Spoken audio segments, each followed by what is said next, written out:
Hello friends, welcome to online guru platform पे आपका सहर्ष स्वागत है। Today's our topic of discussion is multiple choice questions on the topic that is blood clotting. So let's start with the session.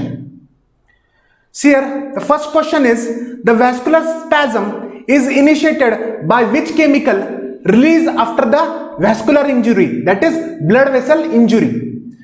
Options are A thromboxane, B serotonin, C endothelin, and D all of the above. The right answer is all of the above. Why it is so? Because here this thromboxane is been released. This thromboxane is been released from the platelets. Serotonin is also been released from the activated platelets. And endothelin is been released by the injured endothelial cells. These injured endothelial cells are going to release this endothelin, which is going to bind to the receptor located on the smooth muscles beneath the particular blood vessels, which is going to cause vasoconstriction of the blood vessels, so that there should be no blood loss or hemorrhage when there is any rupture or puncture to the blood vessel. See here, what will happen? The lumen diameter of the blood vessel is going to get narrowed due to this vasoconstriction. It is also called as vascular spasm. See here, the next question is, tissue plasminogen activator will cause A platelet aggregation, B tissue repair, C vasoconstriction, and D dissolve blood clots. Let's see the right answer. The right answer is it is going to dissolve the blood clots. See here, tissue plasminogen activator is going to be released from the healthy endothelial cells. This is tissue plasminogen activator. It is going to facilitate the conversion of plasminogen into plasmin.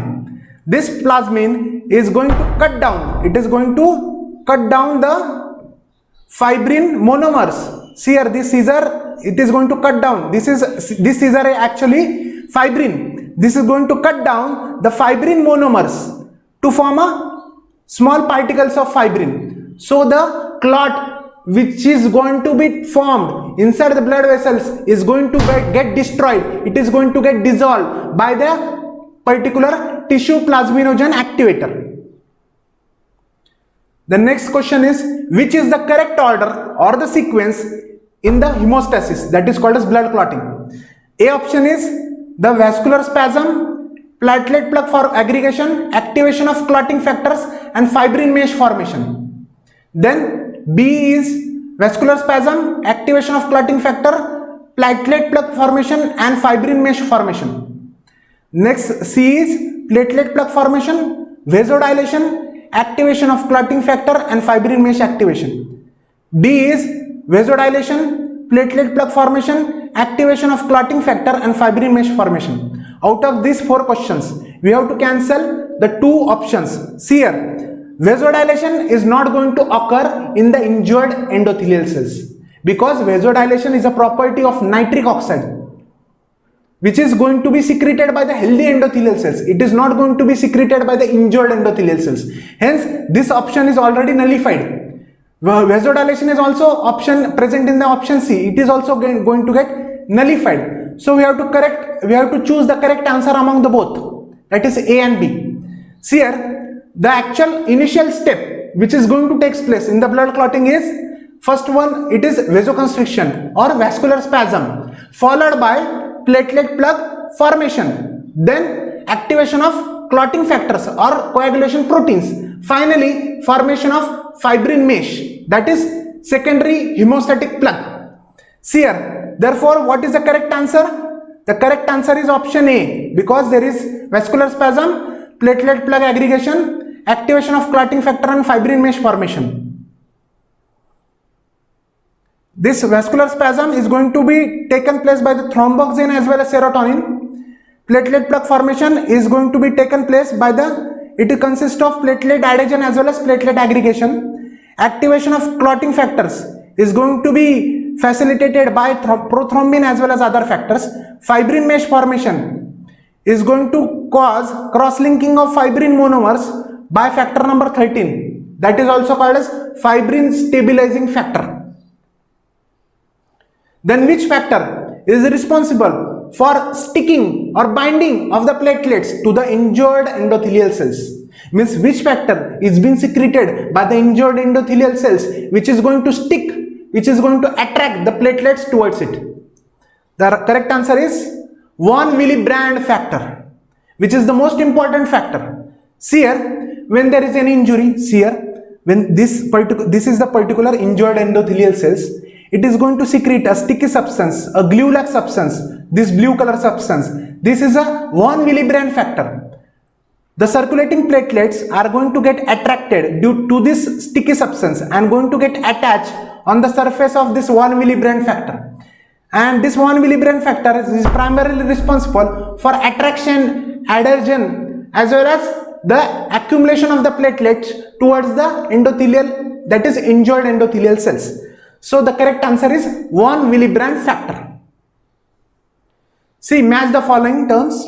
First one is the vascular spasm, then platelet adhesion, platelet release reaction, and platelet plug formation. See here, the release thromboxane and ADP, that is adenine diphosphate, causes contraction of blood vessels is there. Then platelets attract to the injured area and platelets gather and aggregate to seal the injured area. We have to select the correct answer. Let's see the correct answer. The correct answer is option B. See here, A. This vascular spasm is going to be it will cause contraction of blood vessels. The particular option B, it is going to cause platelet attraction or sticking adherence to the injured area or injured endothelial cells. This option C, that is platelet release reaction, it is going to cause degranulation of platelets and going to release some of its contents, that is called as thromboxane as well as adenine diphosphate. And finally, it is platelet plug formation. It is going to cause the platelets to gather as well as aggregate towards the injured area.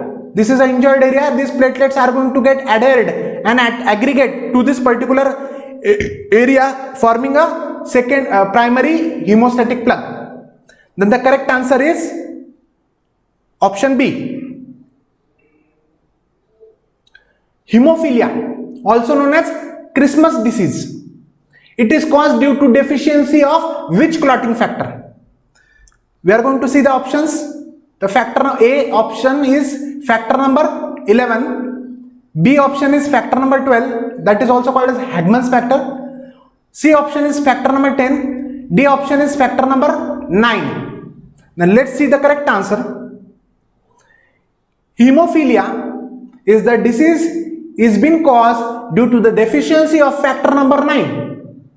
It was been discovered, this hemophilia, in which there is excessive bleeding. Actually, when there is any injury or cut in the particular area, there is profound bleeding, there is excessive bleeding, there is no any stoppage of bleeding. Why? Because there is deficiency of factor number 9. Due to this deficiency of factor number 9, the blood is not going to get clot and it is going to be loose.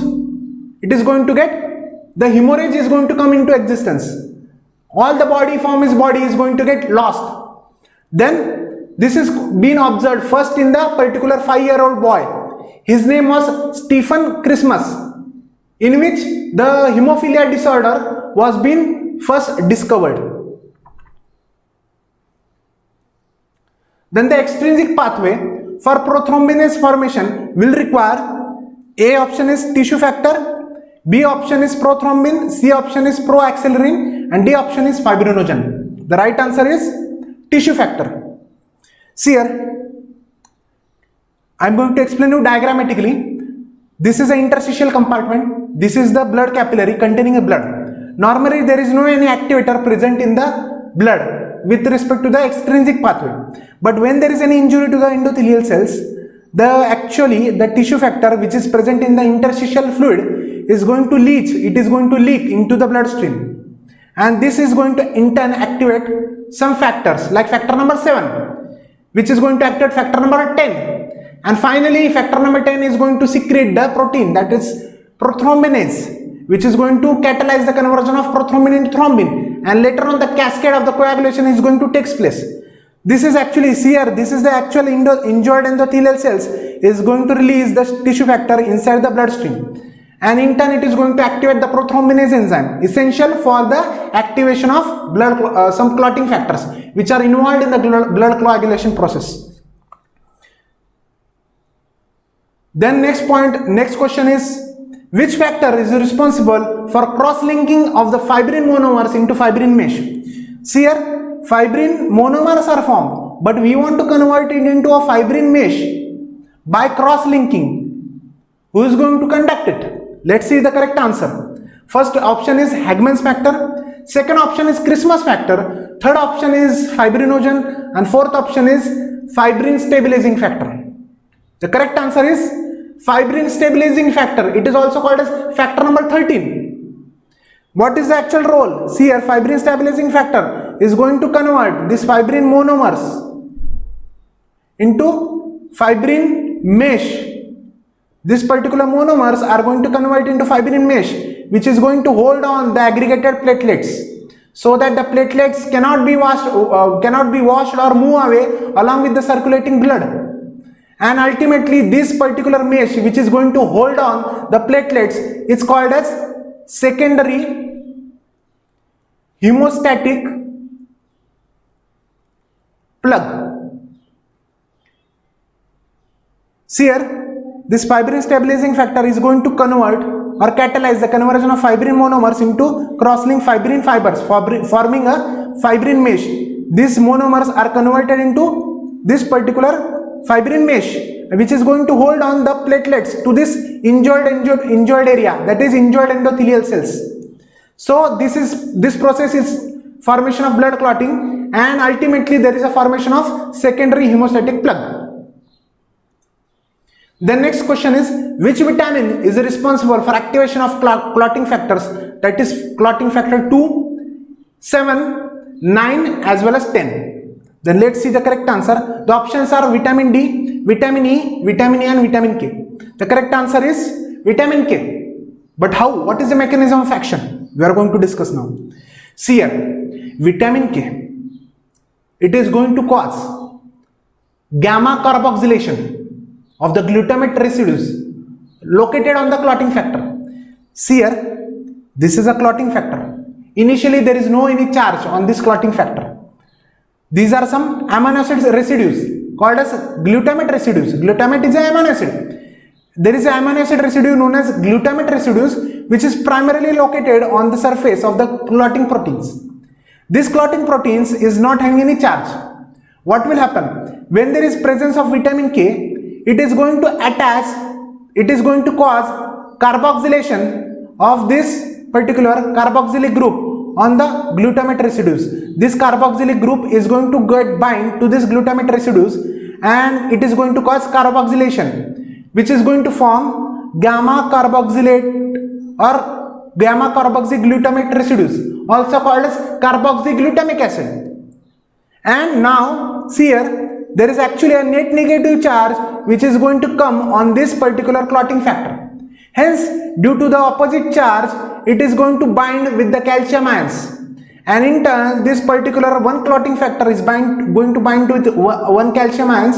This calcium ions is also again going to bind to the another clotting factor. Hence, one clotting factor is this calcium ions is going to form a bridge between one clotting factor and another, and in turn one clotting factor is going to activate the another by this process. Hence, vitamin K is very important. It is going to play a very vital role in activation of clotting factors, especially the clotting factor 2, 7, 9 as well as 10. Then the last question, the liquid which will remain after the blood has been clot is known as option A, serum, option B, plasma, option C, clotting proteins, and option D, water. As you know, blood will contain plasma, formed elements as well as water and some clotting proteins. So let's see the correct answer. The correct answer is serum. See here, when there is, blood will contain plasma plus formed elements Formed elements are RBCs, WBCs as well as platelets. When we are going to remove these formed elements, we are going to get the blood plasma. And from this plasma, when we are going to remove the clotting factors or the clotting proteins, we are going to get a white or yellowish color viscous liquid, which is called a serum. When there is any injury, there is a formation of clot. You can observe a white color viscous fluid is going to ooze out, it is going to leak out or come out from this particular fibrin mesh. It is actually the serum. See here, means what is the actual answer? It is serum, which will contain plasma minus clotting proteins. Means already the blood has been clot. The remaining white color substance is called as serum. Then thank you for the session. We are going to discuss some more MCQs related to this topic in our next lecture.